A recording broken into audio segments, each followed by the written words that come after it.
Hey guys, welcome to another episode of Breaking Bread with Stafford Shirt, and my special guest today is Mary Ryan Brown. And Mary Ryan is a comedian. I'm a comedian. I'm a writer and comedian. Is that fair to say? That's the way you introduce yourself as a comedian? I'm a out and proud comedian. From Hattiesburg, Mississippi. From Hattiesburg, Mississippi. Off camera, you can't see, but you're... My husband's Can I say here. better half, or are you the better half? No, he's the better half. Okay. I would be committing tax fraud without him. So So Andrew is sitting on the couch watching us over there. Yeah. So welcome to Drew, by the way. Thank you. It's my first time in Drew. I didn't realize the Staple Singers were from here, and I just saw that commemorative sign. So here. Pop Staples is from here. Okay. And it's funny, there are two different markers about Pop Staples. One here, he was born here, and then they moved when he was a teenager to Eupora. So there's another Pop Staples marker in Eupora. Okay. But they used to have a big Pop Staples festival here, and like John Fogerty came to it. Wow. Yeah, and supposedly some kind of way he was related to Oprah Winfrey, and that was always, Oprah Winfrey's coming this year, and that never happened. It never happened. Yeah. But Okay. on the other side of town, they have Pop Staples Park, and then Okay. Archie Manning's from here. Oh, Archie Yeah. Manning's from here. I didn't know that. Yeah, so that's our big claim to fame is Yeah. Archie and Pop. Yeah. Pretty good names. Those are pretty good names. And so Pop Staples founded the Staples Singers. So Okay. that's why they're on Yeah. just right across the street here. It's crazy. And Well, Mavis is she's still living She's and still making living. music. Right? Yes, they're still rolling. Incredible. I think I've seen her live one time, and she was, I mean, undeniable. She was It is. incredible. If you go back and listen to Pop, I may be wrong about this, but he was one of the first blues guys to kind of use I don't know what's playing back there. Is that Pop Staples? No, Yeah, he that's played Pop trap music. Yeah, but he was one of the first blues guys to do electric guitar the way he did it. Mhm. He was a very unique guitarist. Yeah. Okay. But Very cool. not much left to Drew. I'm about the only thing here. Yeah. So, what keeps you? Were you born in Drew, and then what keeps you here? I was adopted and lived here Okay. all my life. Yeah, Okay. yeah. Wow. So I farm just north of town up here. Right. So, what would surprise people the most about Drew, Mississippi? I think how quiet it is. There, Drew has had the reputation of having crime problems, but I don't think that's really that accurate. Yeah. I mean, it's very quiet. Like, if we do something on a Thursday night or something, nothing else is going on but us down here. I think Right. a lot of people assume it's a lot of problems, but it's a very quiet town. Yeah. Yeah. So how did you get into comedy? Well, I've always been a big fan of comedy. I have very funny parents. They exposed me to a lot of great comedy early on. So 90s SNL, a lot of stand up. We always have loved to laugh together. Like that's our love language. And both my parents are just hilarious. So I had this strong sort of comedy, I guess, upbringing. And then I did speech and debate in high school. So I've always loved to talk. You really cannot shut me up. And then I'm a writer. That's what I went to school for. I have an undergraduate and a master's and half a PhD in creative writing. So I would have been a doctor who could help nobody medically. And but anyway, I love to write, and then I love to talk. And then after I had my daughter, I had postpartum depression, and something in me just broke, I guess. And I decided I was going to get up and try to write a set of my own and perform a set of my own. My best friend actually encouraged me to do that. She and I grew up watching, the Amanda Show and SNL, and we loved to laugh together. And when I was really going through that tough time with postpartum, she encouraged me to try something new and go try open mic. So I did, and it was off to the races from there. I did my first open mic and I never looked back. I never thought I'm going to quit. I'm going to stop. None of that has ever crossed my mind. So where was your first open mic? SoPro in Hattiesburg, Mississippi, Southern Prohibition Brewing. Okay. So that's where Hattiesburg still has its weekly open mic, and I'm there every Thursday if I'm not booked somewhere else or if I don't have something going on. So hint for the folks in Hattiesburg, they Yeah. can catch you most Thursdays. Pull up at Southern Prohibition. Nice. Yeah. Did you have a comedy hero, maybe from SNL or something like that? Sure, yes, so many. So oddly enough, Phil Hartman was the big inspiration for me. My parents had the best of SNL DVDs. So we had Will Ferrell, Chris Farley, David Spade, Gilda Radner, like all the big players. We had compilations of all of their sketches. And I was just so immediately out of that whole collection, immediately drawn to Phil Hartman. The way he could just deadpan deliver something. He had some characters that were really unforgettable for Yeah. me. My favorite one, this is a deep cut, is Unfrozen Caveman Lawyer. I remember that. Yes, Yeah. just so Because he looked like a silly. caveman, but he was totally had it Yes. together. Yes, he had it together. He was the unfrozen caveman lawyer, and he could like deliver a perfect, opening statement, but then a fax machine would go off and that would freak him out because he's from the Yeah. Cretaceous period or whatever. And it was just the sort of like cognitive dissonance of that sketch just it inspired me. And then he had Anal Retentive Chef, where like it was like he had a cooking show, Yeah. but everything had to be perfect. Like all the celery had to be like uniform pieces, and he was just a really obsessive compulsive chef. I thought that was so funny. So he was a big sketch comedy hero of mine. And then in high school I watched a lot of Sarah Silverman's Yeah. stand up, and I love Sarah Silverman because she was so angry. And Yeah, she was. that's how I was on the inside, and I didn't, especially in the South, you don't see women just like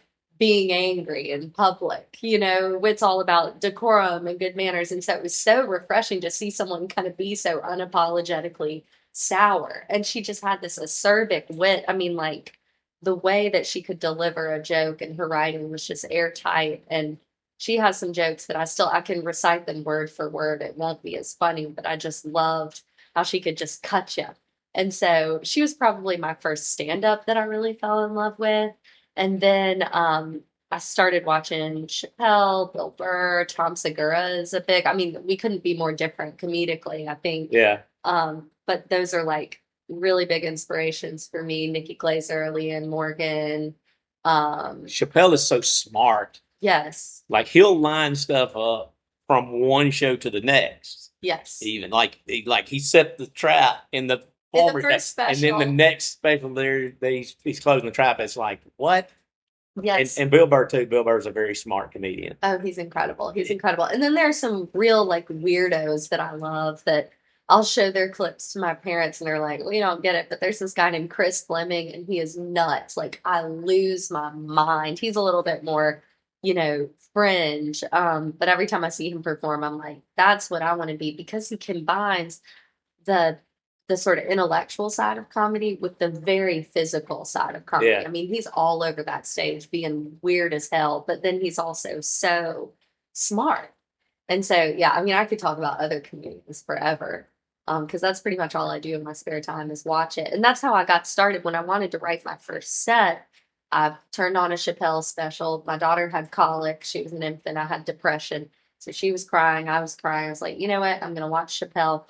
And since I'm a writer and I'm interested in the mechanics of it, I just paused it every 10 seconds and would dictate everything he said. And I would denote the pauses in the special and just kind of see how good jokes were built. And that's how I learned to write them, I guess.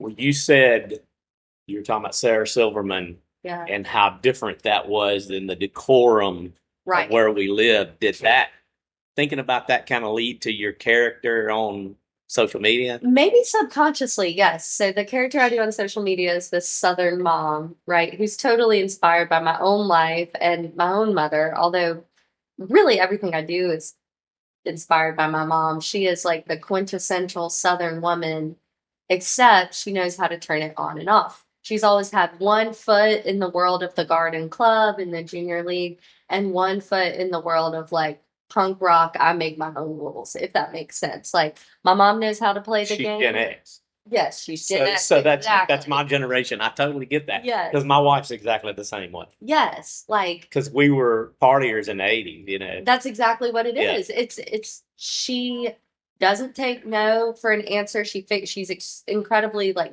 gritty. She figures things out on her own. She knows how to be this genteel, hospitable Southern woman. But at the end of the day, if she doesn't want to do something or if she thinks something's ridiculous, We're not doing Foot down, yeah. foot down. Like, if I ever came to her as a child with, oh, but all the other kids are doing it. I mean, that was the worst thing I could say because she does not care what everybody else is doing. We're doing it the way our family does it. And at the end of the day, like, I remember there was this club in Hattiesburg growing up, and this is just one of these weird Mississippi things. It was called ICH. Yeah, I'm gonna make people angry about IC. People are gonna be. I'm gonna have enemies after this. But it was called ICH. Well, that's kind of your thing, right? Yes. Oh, I Like, guess you roast things. I do roast things. I Yes. only roast what I love. But ICH is a club for rising eighth and ninth grade girls. It's been going on for 50 What's it years, stand for? probably. So it used to stand for Independent Chicks of Hattiesburg. And it was like a little junior For sorority. 8th and 9th grade, call them chicks. It's Yes, funny. chicks, exactly. And they would, from what I understood, they would haze you to get in. Like you would have So it's to like a little miniature sorority. correct /cult. And so when I got to be in eighth grade, everybody was joining ICH. And I told my mom I was ready to join ICH. And she said, "You are 13 years old. You will not be a chick. You will not be an independent chick." So she had the same thought I just had when I Yes, heard that. Yeah. exactly. Like, oh, this is a little whorehouse. And I mean, I'm just kidding. See, now I'm gonna have enemies. Yeah. But I But really, no, I understand we're what you're not. what And she's saying. it's changed now. It's not the independent chicks of Hattiesburg anymore. It's the independent club of Hattiesburg. But they do little dances, and they do. I mean, it's Well, a little words, the sorority. meaning of words change over time for sure. Yes, yes. But I mean, I So remember chicks in the lexicon today means something totally different. It probably did 25 years it ago. did exactly. Yeah. Exactly. And it's all semantics. But I remember being like, okay, I'm ready to be an independent chick. And she said, absolutely not. You are my dependent and you will not be a chick. And so there were just certain things they put their feet down on. But I'm glad they did, because I think boredom as a teenager is really important. It makes you interesting. So so when you were in high school, was that pre-cell phone or No. pre iPhone? I think I got an iPhone in the 10th grade. So I am a digital native, so Yeah. to say. Yeah. Yeah. Yeah. Yeah. That's always interesting to me because it's my generation. We didn't have any of that. Yeah. So I think we do look at social media and all that differently than everybody else. Yes. Like And I I'm think I'm over 50. I'm 52. So I did that's not okay, grow up. Stafford. I thought texting was stupid when they first came out. I said, well, nobody's going to use that. And now if you if you call me when you could have texted me, I'm like, what the hell are you calling me for? That could have been a text. Yeah, well, you probably have a healthy view of technology and social media. You're probably not as you know, codependent with it as someone my age would be. Maybe a little bit, but Chat GPT is like my obsession right now. Yeah. So I use Chat GPT all the time. Have you ever thought like this has gone too far? Have you ever used it for like therapy or anything? No, I hadn't done that. Typically, I'll be like stuff I don't like doing. Right. Like we've been trying to rewrite some standard operating procedures here, so I'll be like, help me write these standard operating procedures, Right. stuff that I Right. don't like doing. Yeah. I'm ready for it to be able to do accounting because I hate accounting, stuff like that. But now you're talking about writing. Now I love to write, Right, but so not I like will technical so I will writing. use it and say, because I will write one sentence will be a paragraph. Like I love Yeah. running on sentence, and I'll be like, fix this for grammar, Uh-huh. which I just wrote. I got a book coming out for 28. Yeah, Yeah. yeah, that's So exciting. yeah, and I'm excited about it. But I'll tell you a funny story. My high school English teacher, who is 91 now, Wow. she said, you always had great papers, but I never could give you an A because your grammar was so bad. Hmm. And I'm like, well, Miss Dubard, somebody checks my grammar before you see it now. So that helps a lot. So what inspired you to write the book? It's a combination of, I've always wanted to write a book, and I'll write like for the local paper and stuff like that. So I've been Right. writing a long time, and I wanted to do something longer. At one point, I thought I wanted to write a novel, Hmm. and I got about halfway through writing a novel, and I'm like, I don't really like the way this is turning out. What was it about? Oh, it was totally like some guy from the Delta that was an adventurer. Like I grew up on Indiana Jones, Right, right. so I love that adventure movies, adventure books, Clive Cussler, that Uh-huh. kind of stuff. If anybody knows who Clive Cussler is, but Yeah. have you ever seen the movie Sahara? Haven't. It's Matthew McConaughey, but that's a Clive Cussler book. So that Okay. globetrotting, this Yeah. globetrotting guy from the Mississippi Delta Oh, that cool. was to get into trouble, you know. Yeah. Anyway, I was like halfway through, I mean, and then I thought about writing a more something nonfiction, and I wrote a whole book, and I was not happy with that. And then about a year ago, I hired a business coach, Okay. and he said, "You really need to write a book." And I don't know why. I sat down this time, and I just wrote it, and it was not a big problem. And Sometimes it takes someone else telling you. Yeah, you and need it's a memoir. Okay.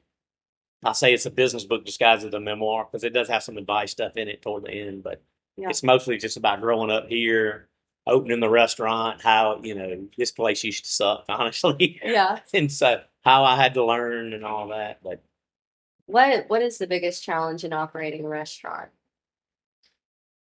for me, it is this, we were talking about standard operating procedures. So it's having those good SOPs. That's the hard thing for me Yeah. because it's just not my wheelhouse. Right. It's not something I love doing, and you definitely have to have them. Just like you have to have a recipe for something on the menu, you got to have a Right. recipe for how you do things in a business. Right. And we never. I don't ever feel like we have good enough ones. We have some, but you know, I'm always like, they could be better. Yeah. That's my biggest challenge. Yeah. And just communicating expectations to people and Yeah, I'm a pretty good communicator, so Yeah. that's not as much of a problem. Yeah. But you fall short in everything. I mean, if you're in business for long, even the stuff you're good at, you'll fall short on some days. Right. And so you have to be willing to self-examine and go, okay, well, I mean, I'm sure you do this. He's filming your shows, and I'm sure Right. you go back and watch them and go, Take cut off a notes. pause in a different place, or you know, if you're not doing that, Oh yeah. yeah. I mean, like I'm sure Chappelle's the master, and I'm sure he's doing that. You know, Yeah. how do you get better if you don't do those kind of things? Yeah, you have to. And it's kind of painstaking to go back and, analyze all your mistakes It and sucks sometimes. troubleshoot, but you have to if you want to get better. And I do some public speaking, so it's the same Right. thing. I'm like, oh, I don't want to watch myself do this. Oh, it's the worst. And I edit my own video. You edit your own stuff. I do. Do Yeah. you get tired of looking at you? Yes, I So do. I'm like, oh gosh, because I got about 4 videos in the can right now that I Mhm. have to edit, and I just am not looking forward to it. So how did you start doing? I know you do gas station Yeah. food reviews, and I want to talk to you about that because I'm a gas station food girl as well. You should do a roast video of food reviewers, honestly. I really should. Like, we're idiots. If you want to, I mean, the whole thing, honestly, the whole thing about going around and saying this is good and this is not is stupid. Yeah. 'Cause Yeah. You go to everybody has a Google page. If it's a restaurant, it has a Google page, and you're going to see 1-star and 5-star Mhm. reviews on everybody's restaurant. Yeah. It's kind of asinine, and I never thought it would be as big as it is. But so I was a justice court judge for 14 years, Uh-huh. and when I started, it was pre-iPhone. Mhm. So Facebook, I remember when Facebook was like, it was the Facebook, and you could only be on it if you were at a college campus. Yeah. And we're standing, used to be a big register cabinet up here in the front. And we were standing there one day, and one of the young ladies that worked for me said, well, you know, anybody can get on Facebook now. And I'm like, nobody's doing Uh-huh. that. You know? And then the first time I ran for judge was 2006, and we didn't use any social media. The last time I ran, I put out signs, I knocked on doors, and we used social media. That was the only advertising we did. And I knew then that was the last time I would run. And when I was judge, I felt really funny about some of them. I mean, we kind of pushed the envelope a little, Right. but I was like, what do what personality do I want to show online as a justice court judge? Right. And so when I didn't run in 2019, and when 2020 hit, I started reviewing food as a way to advertise this place. Yeah. That's really how it started. And I was like, I ought to get a couple thousand views or something. And I mean, it was kind of immediate Yeah. traction. Yeah. And there wasn't that many, like you see now, everybody's a food reviewer. Mhm. It was kind of Dave Portnoy and me. That was Yeah. kinda, in 2020, it just wasn't that many of us. And now it's like drinking water out of a fire hose. There's so many people doing it. And that I'm kind of curious how long that will be popular. But I do have the niche with the gas station. Yes. And how that happened was we were really so originally the original idea was I was going to compare our fried chicken to everybody else's fried chicken. Right. They were like all gas stations, and I remember a food writer coming through here one time and stopping and eating, and they were like from Nebraska. They were not from the South, and they were like, they loved the food in the South, but they were blown away by the gas station food. They're like, we're really thinking about just making this book. They're writing a book about gas station food. And I'm like, well, it's a thing. You know, when you go to, and I know this from chefs, working with a lot of chefs, when you go to New York or New Orleans or something like that, when all the restaurants close, the chefs all have that one bar that serves food they go to, you know. Yep. When chefs come here, my friend Dave Cruz has a thing called Delta Supper Club. Yes. They'll bring these chefs in from oh yeah. It's a great event. Yeah, it's so fun. And when that's over, they go to the gas station and buy fried chicken. And he said these chefs will be like, "What?" And then they get to the gas station, they're like, "This is incredible." You know? So good. So it definitely is a thing. But then I found out as I started doing this, there's gas stations. It's not just the South; it's more prevalent here. Right. But when you get out of the South, there are those diamonds in the rough that do cool stuff. So I'm still doing mainly just the South because I hadn't even scratched the surface, but it's going to be more to it than that probably. Yeah. And I know you've come to Hattiesburg and you like Art of Rue. You've been to that gas station. Yes. And Mercury Pizza. Mercury Pizza. They just opened a new place. Show at the new place. I saw that. So here's a funny story about it. So Mercury, I did it like 2022. And somebody says, "Hey, there's a brick oven in this gas station in Hattiesburg out in 98." So I go in and get the pizza, and there's this big guy sitting in there, and I just thought he was a customer. I didn't know, and I get the pizza and I go outside and set the camera up. They can see me, which is weird. If I don't do it in the car, I mean, like everybody in the parking lot can see me standing back there by the tailgate. And when I get done, I'm putting everything up. Chris comes out, and I realize he's the manager. He said, so we're talking. He says, "Where are you from?" And I said, "Drew, Mississippi." He said, "I'm from Drew, Mississippi." Yes. So I went to high school with his brother and sister. Really? Which are twins. Okay. And I was like, dude, I didn't even know they had a little brother because he's way younger. But his dad was the superintendent at Parkland Penitentiary up here. Really? So and I said, "Well, you do look like your dad now that I know who you are." Yeah. So it's just a small, again, those connections that we all have in Mississippi. It's also the reason I don't do bad reviews, because if I go to a place and don't like it, I just let it go. Just let it go. I'm not here to throw anybody under the bus. No, absolutely not. And you never know, that's the thing, is I never want to disparage anybody by name in Mississippi. If people know what you're doing is comedy. Yes, exactly. That gives me a lot of leeway, because I can be like, if someone doesn't get something, I can be like, "Oh, do you not understand satire?" You know what I mean? Like, the comedy does give you a lot of liberty. But with food reviews, I mean, especially in the South, food is so personal. It is. To disparage somebody's food is like a really low blow. And I mean, you're burning bridges that you don't even know you need to cross yet. Well, that's what my mom always talked about. Don't burn that bridge. That's one of my mom's lines. And you're right. And you don't know who's. I mean, I didn't know that was my friend from high school's brother running that place. Which the pizza is fantastic. The pizza's so good. Yeah. It's so good. It is. Little sides, and the fact that they do cannolis. I love a good cannoli. My wife is too. I didn't know they did cannolis. And my wife's all about a cannoli. Oh my God. That's like she wants to go just to New York just to get a cannoli. Yes, of course. Yeah. So I'm a gas station person, but I'm trash. Okay. Stafford, I am trash. And so when I'm out on the road, or just traveling, in Mississippi to a show, gas station coffee. If you see me at any show, I've got a cup of gas station coffee with a straw. I always drink my coffee with a straw because I'm vain about my teeth. And the microplastics are going to get me. Hot coffee through a straw. It's probably not a good idea. But I love gas station coffee. And I like it when they do a big pot, drip coffee, black. That is like my favorite treat. They say, Andrew, you'll appreciate this. They say that people who like black coffee, my daughter, that's a sign of a psychopath. Yes. Yes, I've heard that many times. Like, I don't know if it's true, but my daughter, black coffee. Yes, yes. And look, intense lemon. I've been drinking black coffee since high school. I mean, it's my favorite, but I really like intense flavors. Like I like really spicy food. I like black Dark coffee, chocolate. dark chocolate, sour, anything sour.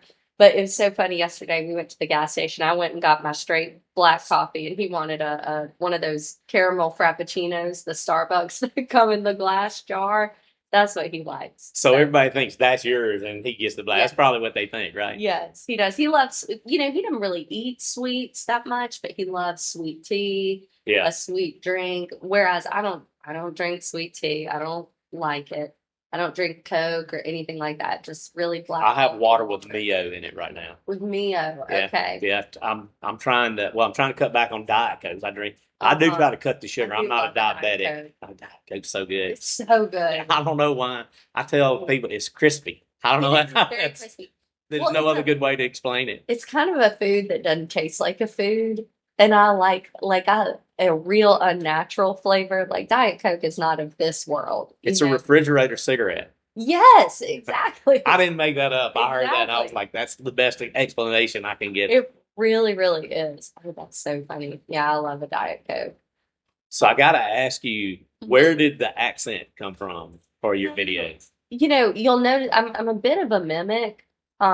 Anyway, like I feel like my accent's coming out more talking to you. If I get around people Sure. from Mississippi, I'm gonna talk like my parents talk. Yeah, when I but you really, it's like some of those, it's like Yes. certain words, you enunciate those words. Yes, that is just, I mean, I have always done characters, Stafford, and you can ask my husband, you can ask my mom. Like, I have always done, it started with when I was in high school, I had this character that I called Rosalind Peters. And Rosalind Peters, and she talked like this, and she was a So you've been doing journalist this for a long a time. long time, just to the, you know, amusement or detriment of my family. Just walking around my kitchen doing little character. And Rosalind Peters, she was a journalist and she was always, on this side of the Hudson River, and so I would do her. I had this sorority girl that I would do, the Sonarnity girl, and she was in a Sonarnity. And so I would do that. And then my mom and I would, I don't know, I might get in trouble for this, but we would, I'm the oldest of five kids. So she has younger kids. My youngest siblings are 18 years old. They're twins. And so growing up, she would be in all of these group chats for the elementary school classroom. And she'd be like, Nara, you've got to read this group meet, the drama that's going down in the group meet. And so we would sit on the couch and I would do different voices for the different. So you would act the. I would do an interpretive reading. That's awesome. Well, they don't sell soccer jerseys in a youth extra small anymore, and I would do kind of reading table reads of just me, doing all the different voices for the moms. So it's just a very exaggerated Southern accent, but I have a few different ones. I have the standard Southern mom, and her big trademark is, and I don't know where this came from, but she over enunciates her W's. So Yeah. she says what Yeah. and why. And Oh, you definitely pick up on that. yes. And then I have Mary Macy Buffont, the perfect Southern girl. And she talks like this, and she's perfect, and she's repressed, and she doesn't know what to do except how to be perfect. And then I have, who else do I have? I have the mother-in-law, which I haven't done in a while, Lynn Ducifer, the mother-in-law. And she kind of has a list. And so, yeah, I have lots of different ones that I do. What's your favorite? Do you have a favorite character? I really love Mary Macy. There's something about, I think we've all met this girl. At times I've been this girl of like the oldest daughter in a Southern family, and everyone needs her to be perfect, and so she's a classic overachiever. She's married, she has kids, but she's also a surgeon, and she's also put out an album of worship and praise music.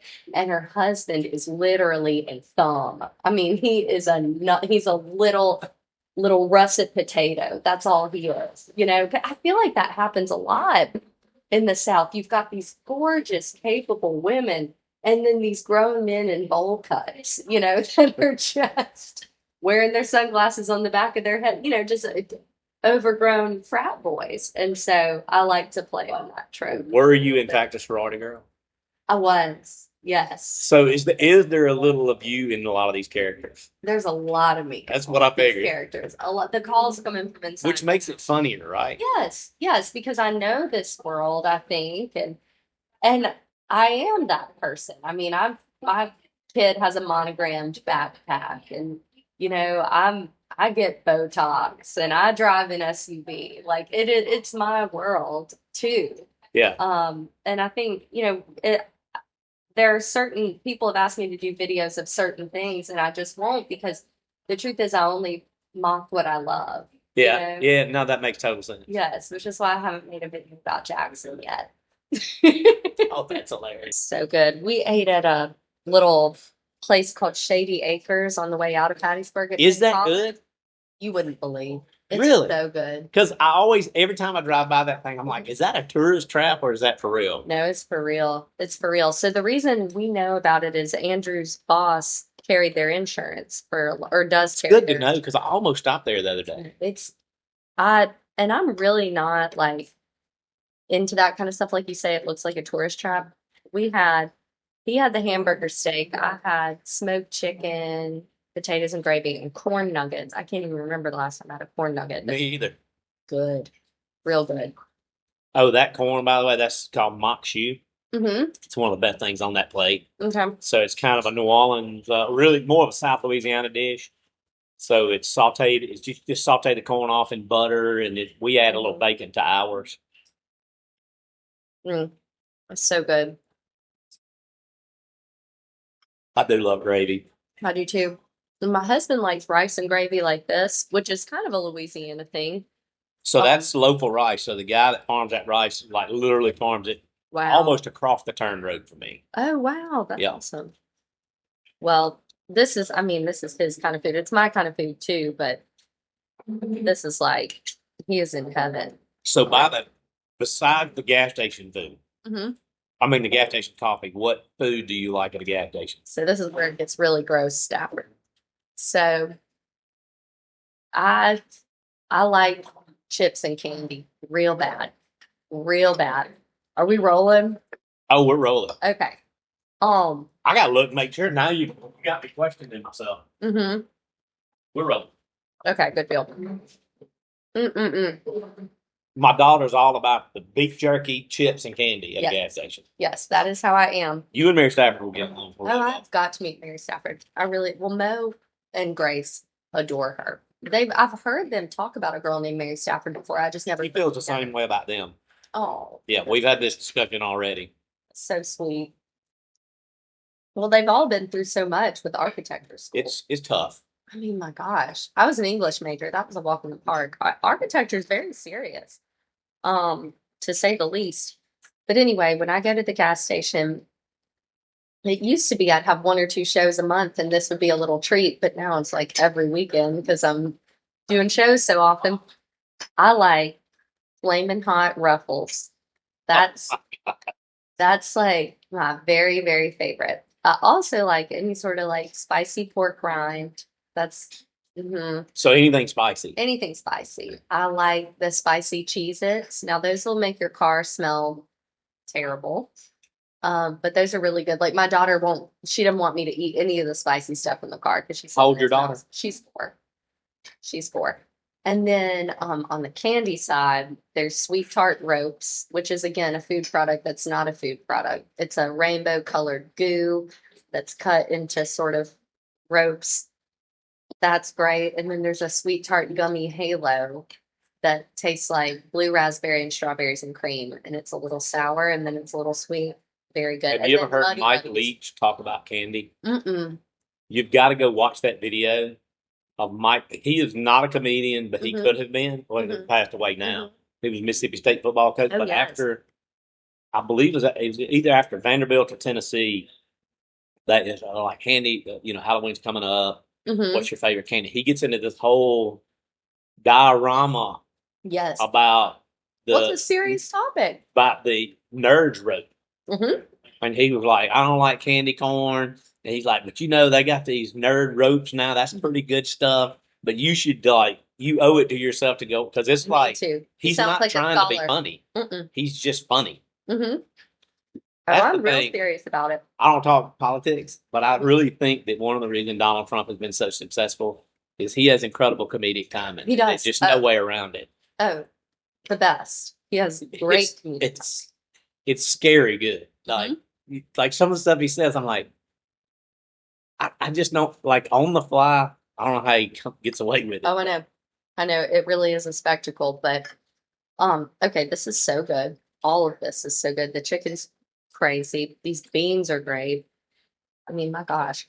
They do a great job, and Hmm. and I probably don't tell them that near enough.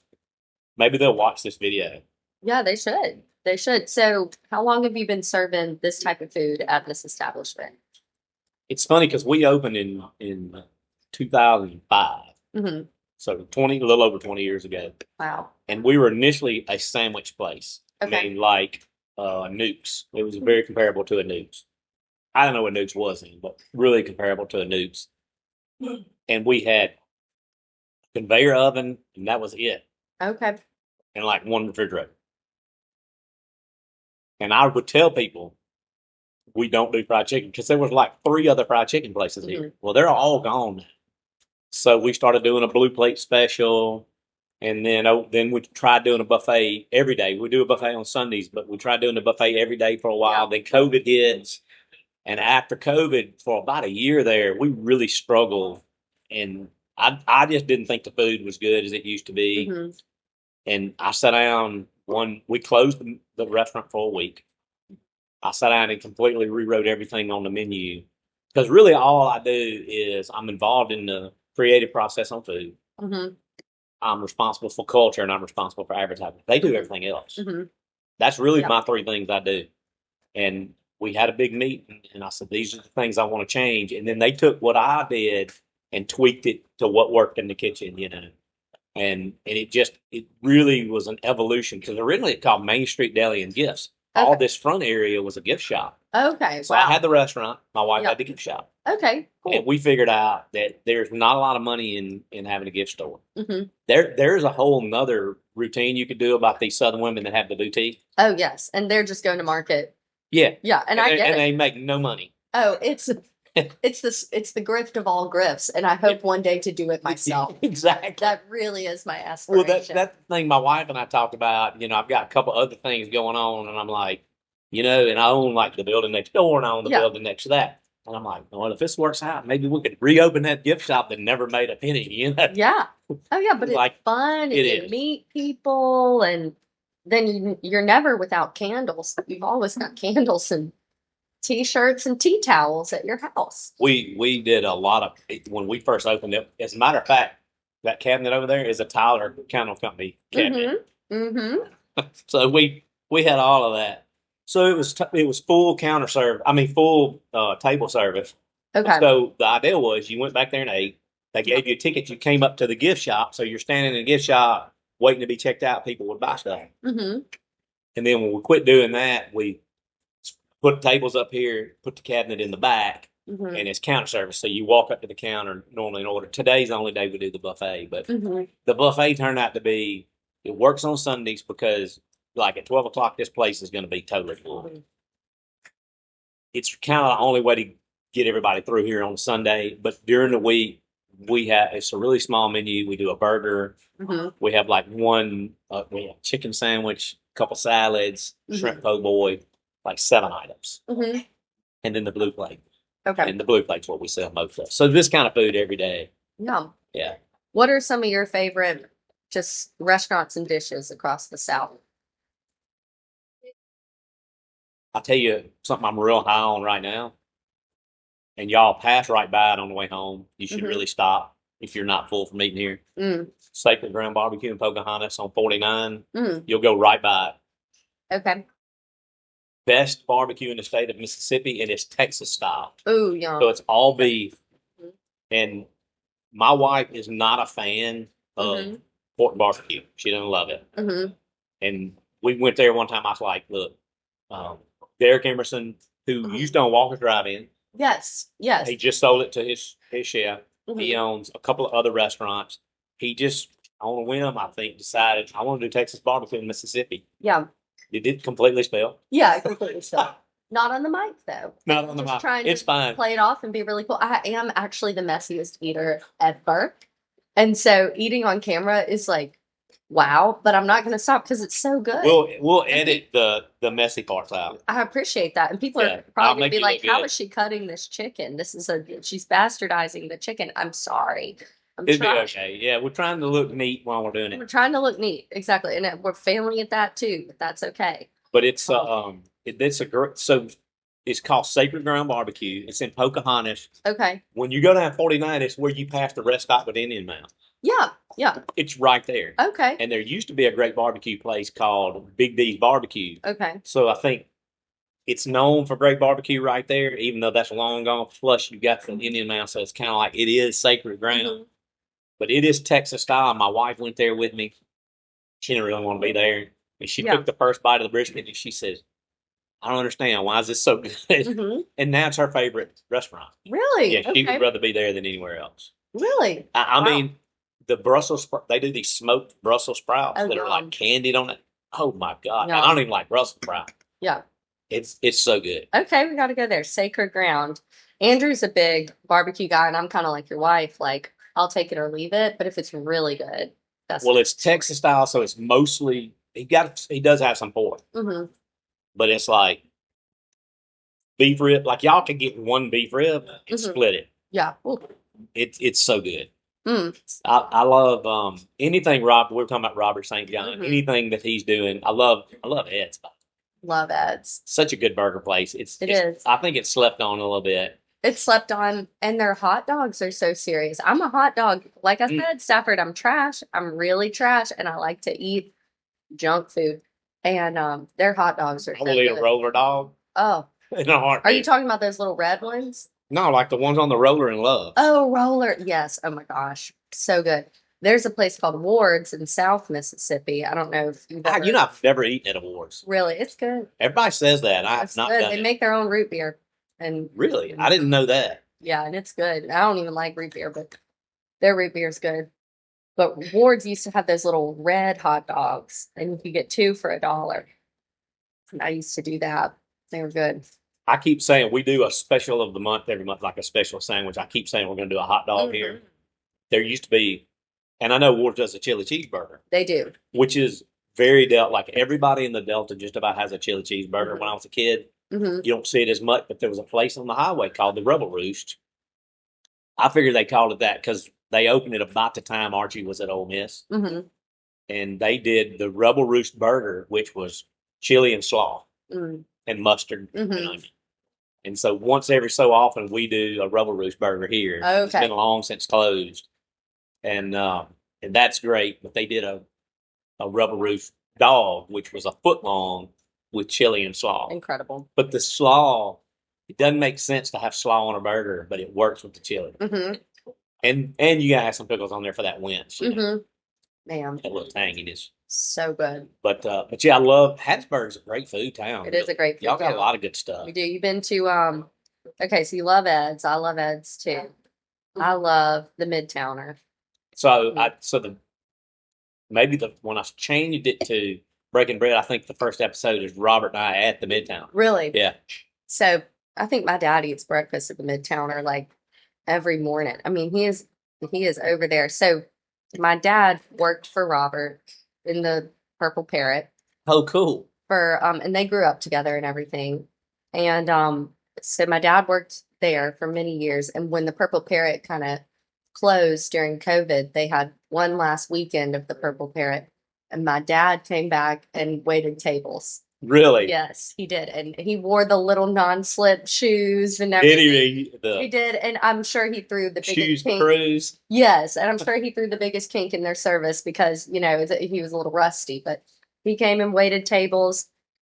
I worked at Crescent City as a hostess one summer. My brother worked at Ed's and the Mahogany Bar for all through high school and college. Crescent City.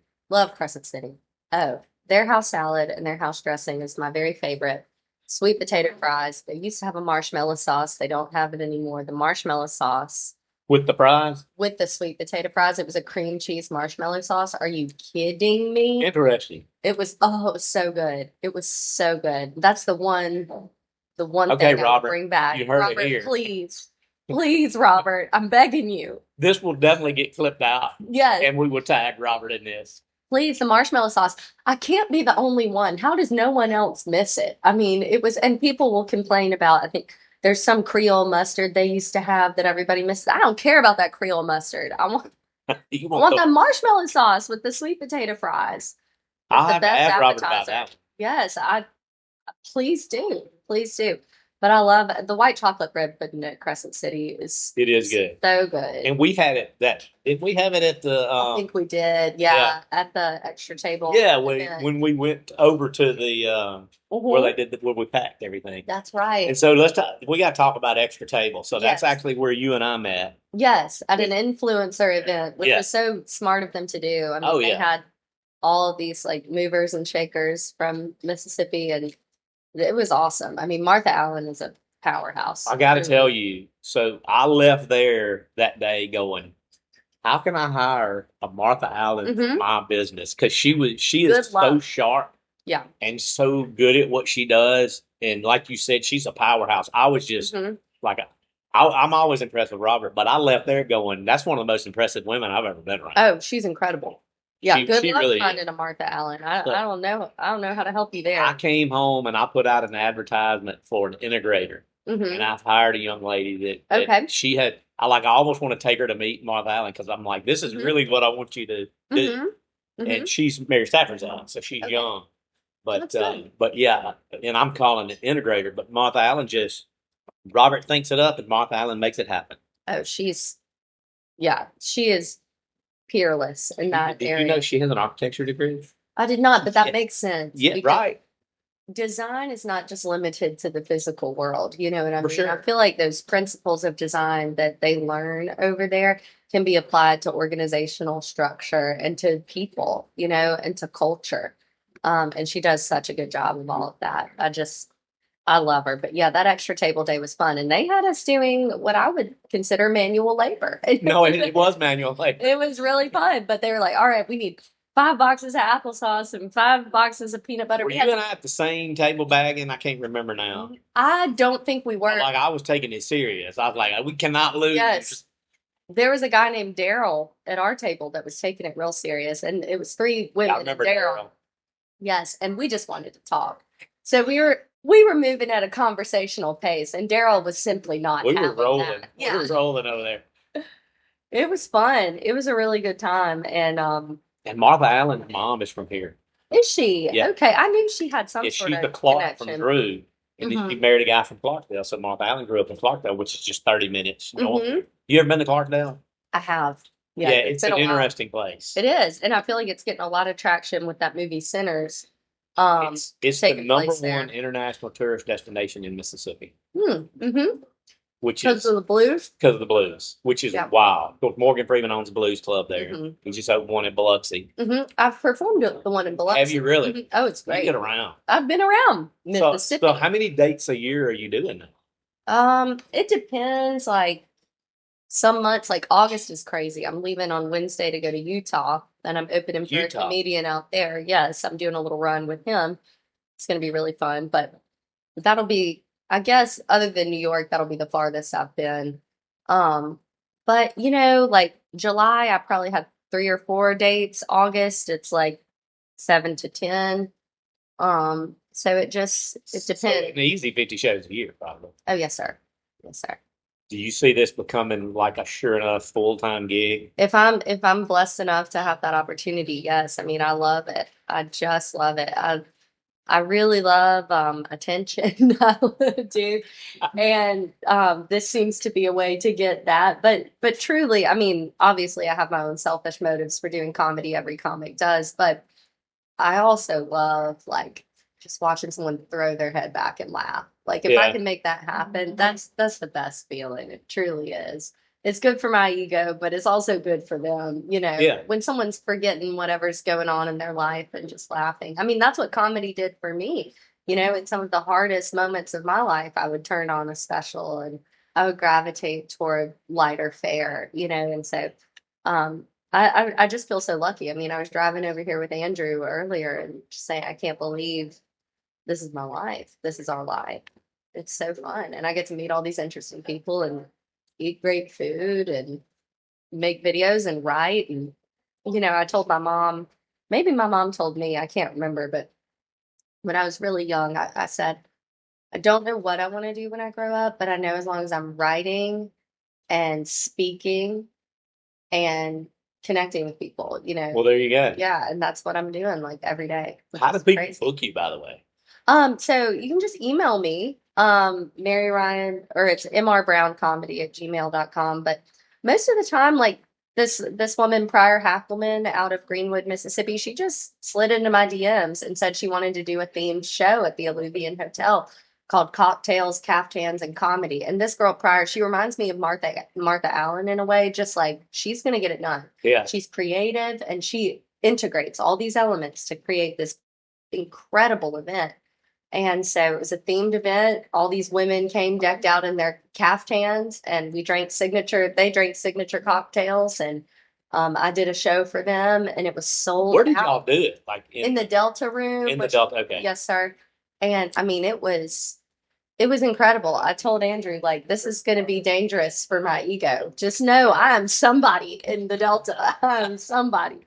And we had the most fun. But, she just slid in my DMs and asked me. And I'm happy to, I love collaborating with like small businesses and event spaces and women, like all of that. So just email So me. have you done a video of the Delta since you've been here? Have you thought about that? I I know haven't. we've talked about I it's haven't. time to roast the Delta, It is high time to roast the Delta.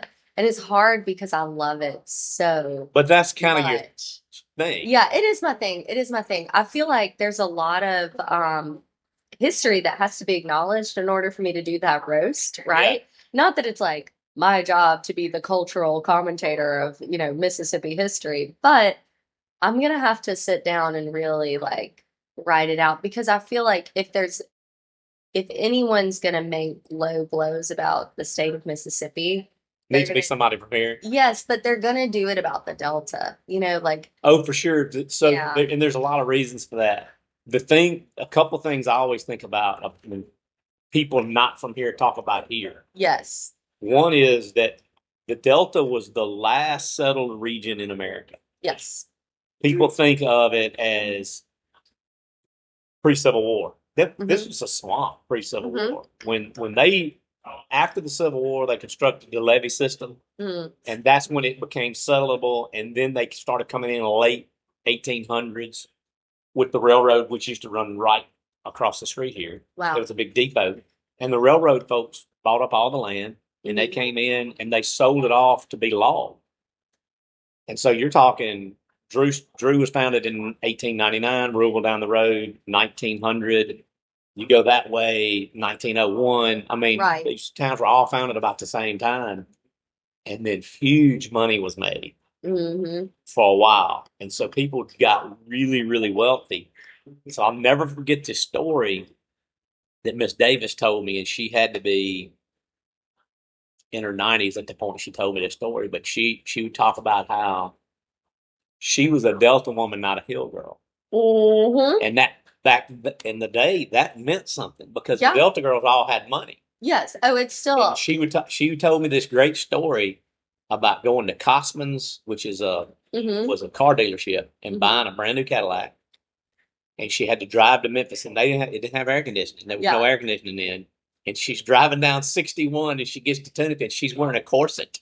And she says, "Because I'm a Delta girl, I'm not a Hill girl." yeah. Oh, So it's still, she had high heels and a corset on, and she got about no air conditioning, and she got to Tunica, and she couldn't breathe, and she had to stop and ask somebody to help her get out of that corset, and she was so embarrassed, which is the greatest Delta story ever. it really is. Well, that decorum, I feel like there's still whispers of it, Oh, for sure. I mean, I made a joke last night about, Greenwood looks down on Greenville, and Oh, Cleveland looks oh, down on Clarksdale. We all look down on Carroll County, because that's the hills. if there was a point where I think Fred Carl changed a lot of this with Uh Viking. huh. There was the old money, Yeah. there was the new money. Yep. And if you were new money, they did not accept you. No. My mom grew up in Greenwood. Uh huh. And even though she was a school teacher's daughter, so she probably wasn't a debutante, but I see her that way. She had blue eyed, platinum blonde hair, and all of that stuff. So I see her as a Greenwood debutante. But Yeah. but really, she was a school teacher's daughter. Yeah.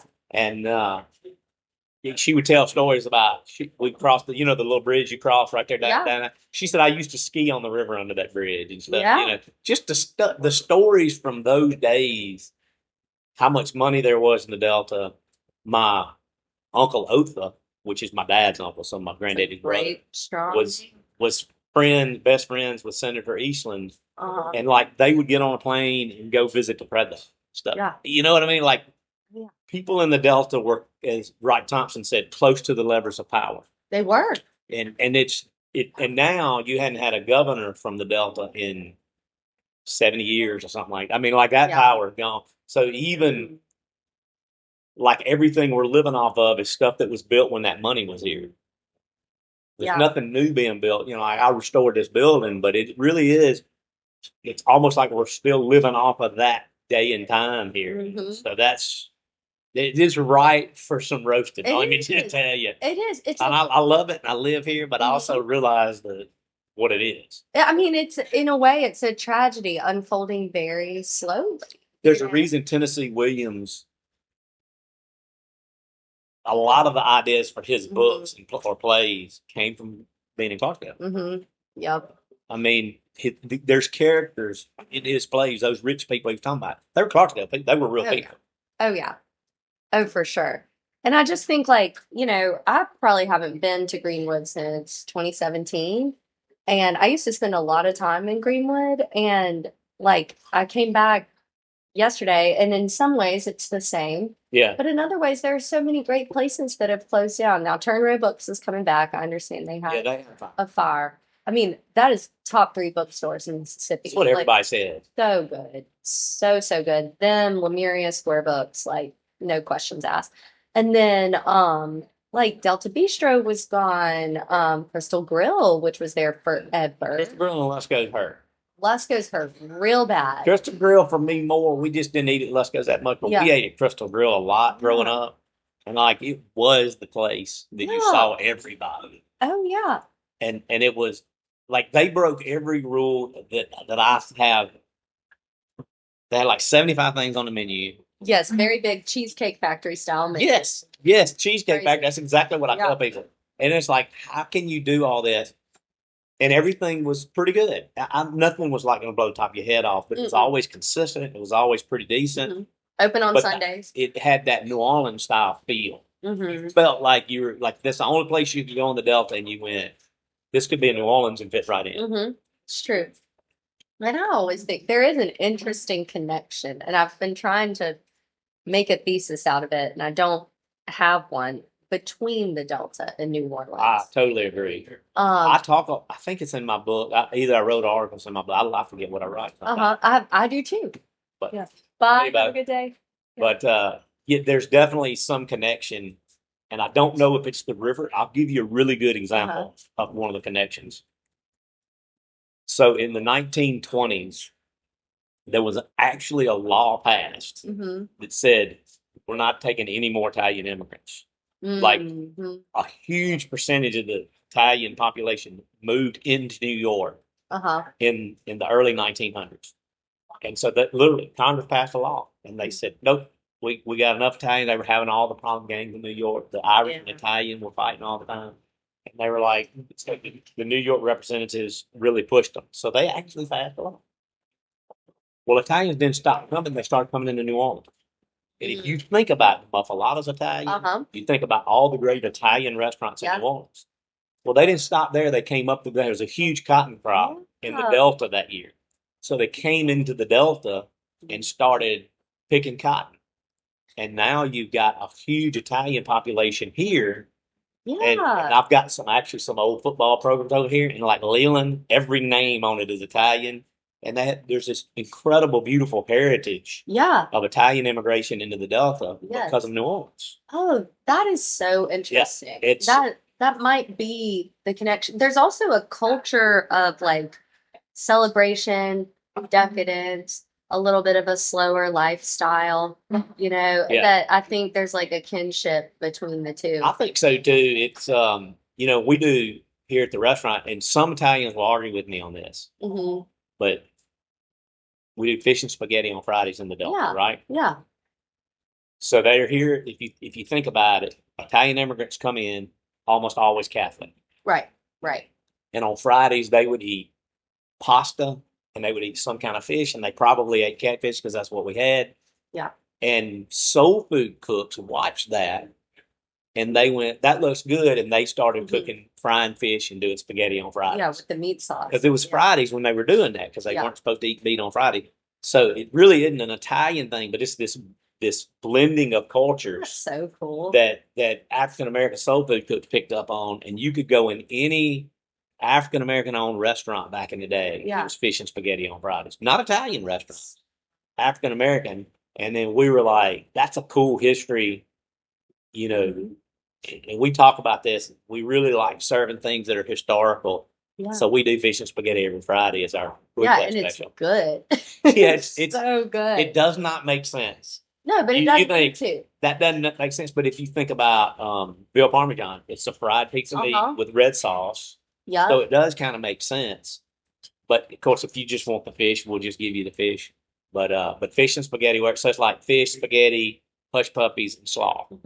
But that's kind of the thing in the Delta is like, it's illogical. There's a lot of customs and cultural specificities that are illogical here, but on a deeper level, they make sense. You know what I mean? Oh, yeah. Like people are ridiculous. There's an absurdity to the Delta in the same way there's an absurdity to New Orleans. But that's what makes it distinct. And I think that's what makes it so like magnetic. It is. It's like people visit here and they're like, they don't understand. They're like, there's nothing happening yet. I had a great time. Yes. Like it makes no sense. Yes, but that's what there's some kind of dichotomy there that you can't, put into words. Yes. And I think that like, I was talking to some women who came to the show last night. I was talking to them at breakfast this morning, and they were talking about how Billy Joe McAllister and all that. And Bobby Gentry's actually a distant cousin of mine. So my mom went to high school with Bobby Gentry. Really? Yeah. Okay, I've never met her. So, but I think she's my grandfather's first or second cousin.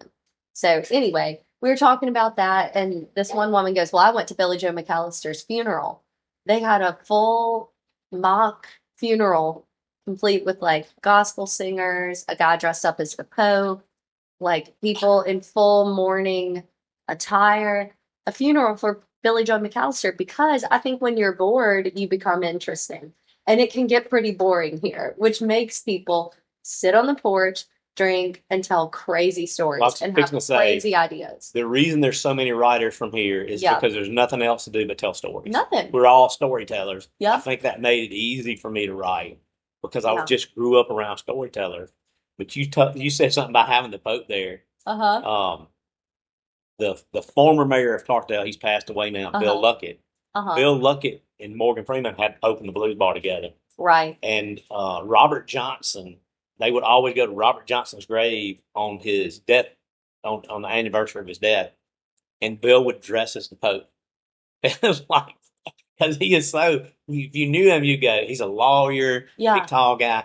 You think that's not his personality at all, but he would dress as the Pope, and they went down there and took pictures. And Robert Johnson's got like 3 different grave sites. I don't know if you know that. Yes. Like we really don't know where Robert Johnson. We don't know where the crossroads are.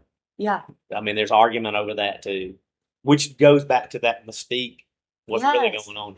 Yes, there's a lot of ambiguity, and it's very Southern Gothic, and I love that. Like that's the kind of literature. It is Southern Gothic. That's a good way to put it. Toward. Oh yeah, I mean, just all the swamps and the like.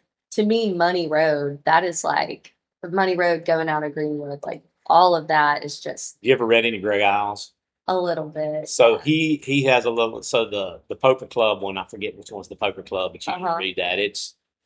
He is very modern Southern guy. Because I mean, some of that stuff he writes is actually hard to like. If he has a scene where somebody's getting killed or worse, right? it's tough to get through, Yeah. which is on purpose. Like Yeah. he's like somebody got murdered. It's not supposed to be easy to read. Yeah. You know? Yeah. But he's very Southern Gothic, and Natchez is very similar to the Delta in that way. Yes. Oh, Natchez is.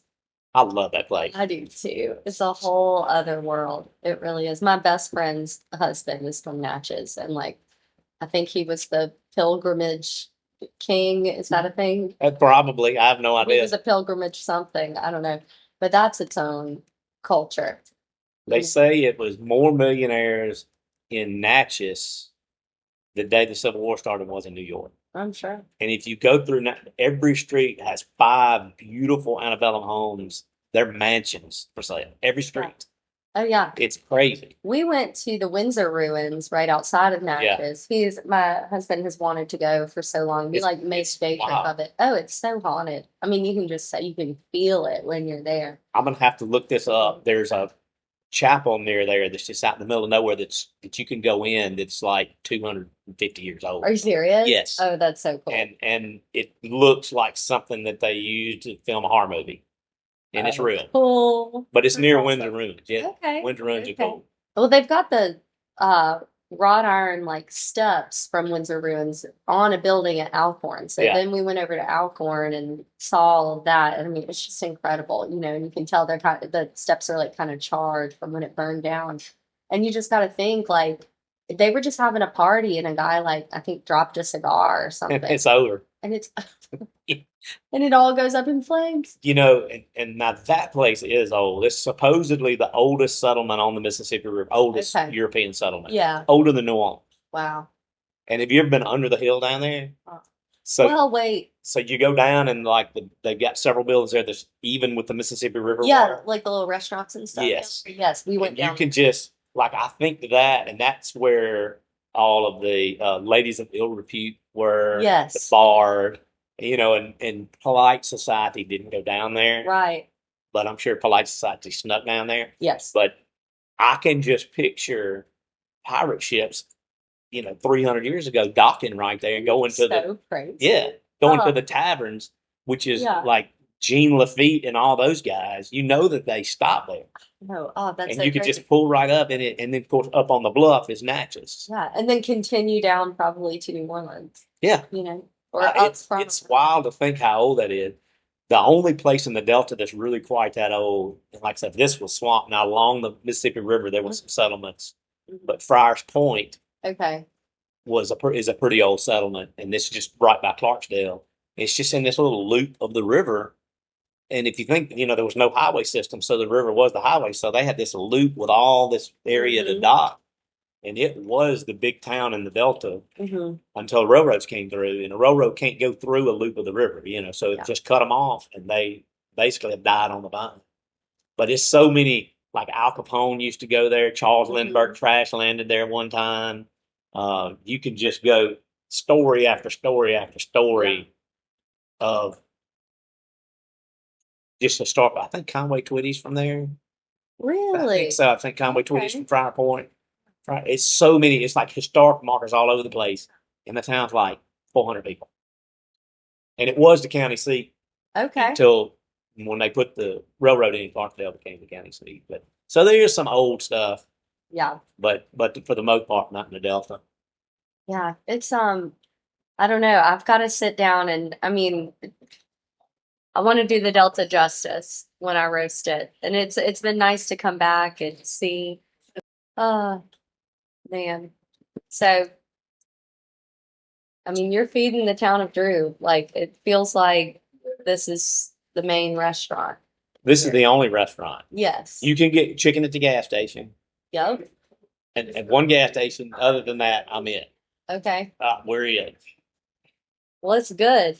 It's really good. And I can see the lunch crowd starting to come in. They're trying to beat the church crowd in here. And then the church crowd will come in at 12, and it'll be like, it'll all be over with. So crazy. So tell me what you got coming up. I've got video himself. Yeah, we'll start over. Tell me what you got coming up. So we want to make sure people know where you're going to be, because I know people want to meet you and want to hear your live show. Oh, well, thank you. Thank you for asking. I will be in Jackson on October 9th for the Extra Table Bourbon festival or bourbon tasting event. So there will be live music, and then I will do a little comedy, and then there's going to be food and bourbon. What's not to love? And that'll be at the Mississippi, um, I think the Mississippi Museum of Art. Yeah, Okay, cool. yeah, there in Jackson. One of the few things Mississippi gets right, we have great museums, We have great museums. especially in Jackson. Yes, they're so good. We just went to the Children's Museum with my daughter. I mean, It's like it's kind of like we're in Mississippi. yeah, It's that good. yeah, we do. We have great museums. So that's where I'll be October 9th. And then, like I said, I'll be in Utah next week, but that's Little out little of out range of for the most way. people. Yeah. I might have somebody in Utah. I did a thing. I said I'm gonna mail a shirt to whoever comments on my video that's the furthest away because I have these Archie of Drew shirts. Uh-huh. And somebody was like in Nicaragua, Oh my gosh. and then somebody else was in Australia Okay. that watches my show, and I'm like, it was like $50 to send that shirt to Oh, yeah. Australia, but I'm like, thanks for watching, Yeah. Man. People were commenting, I'm in Jackson. I'm like, I Yeah, think they that's got you nice. beat. Yeah. A little further than that. It's but crazy how the internet connects people. it really is. So do you get that, like people from way off? I do. I do. I get quite a few British people who watch me as like, I guess, an anthropological study. Yeah. So yeah, British people and then like Yankees, people from New York or from California. They're like, I can't believe this is You got it. they're like, I can't believe this is your real life. Thank you. Yeah, thank you. It's a lot of burgers. Oh, Man. So yeah, I'll get people from far away. But it's a lot of Southern people Do too. you get much hate? No, I really don't. I don't. If I do, I mean, I think do you get hate? Not really any hate. Every now and then you get somebody stupid. For Yeah. the most part, no, not really. I get funny comments. Uh-huh. Like, my hair goes from short to long because I get it Mhm. cut like every 2 months, whether I need it or not. Hmm. And so somebody the other day said, Patty Pimblett's falling on hard times. Do you know who Patty Pimblett is? I don't, but I Okay. can just imagine. He is an MMA fighter from Ireland. Oh my gosh. And his hair it Uh-huh. looks a lot like it's basically mine gets a little longer than this sometimes. Yeah. And I'm like, oh, I really do look like Patty Pimblett. Of course, Patty Pimblett's your age. Yeah. So I'm like, and I would just comment something like, yeah, fighting been a little tough lately. I have to do something extra to pay the bill. I just go along with it. That's the thing. You Yeah. have to go along with it. Like, I agree. I think even though I post comedic content, it's not rage bait. Yeah. I'm not saying anything controversial just to get engagement. I'm just trying to be creative and make people laugh. That's it. So really, I think I've cultivated like a good little online community of people who want to be there that don't hate me. Now, once in a while, I will get men saying stuff about my jawline. They really don't like how sharp my jawline is. They say it's very square. That's I- just somebody looking for something because Isn't I that would have never crazy? thought Oh that. yeah, I get Lord Farquaad that I look like Lord Farquaad. I get you need a nose job. So that's the stuff like thing. Yeah, that. Lord. So Yeah. the Patty Pimblett thing's kind of Yeah. like that. And So the new one is the new Green Lantern and Superman. oh, I haven't seen 'Cause that some trailer. days when the wind's blowing and my hair just comes down like this, Oh, that's and I'm funny. like, I'm gonna wear hairspray from now on to keep it. I know it'll make you self-conscious. It does, but I mean, look, I'm just glad at Yeah. 52 to still have my hair. So. Yes, But and you should. my hair is the number one comment. Yeah, I mean you've got it, which is It's the, important at 52. I think so. But yeah, I get some of that, but again, I'm the same way. I'll be like, "Thanks. I'm going to show this to my husband. Hopefully he'll pay for my nose job." Like I'll say stuff like that.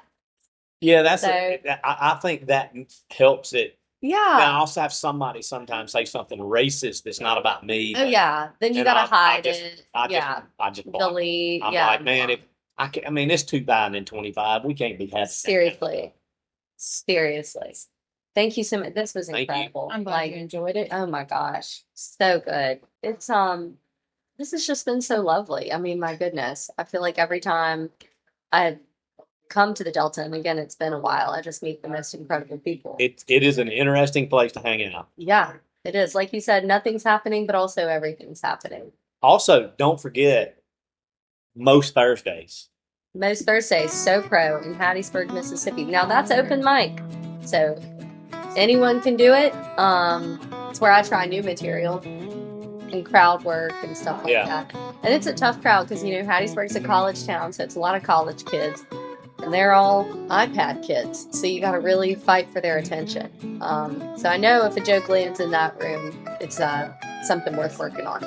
Cool. Thank you so much for coming. Thank you. Y'all hadn't had dessert either. Andrew, you got to try the cake. I know we have like no room.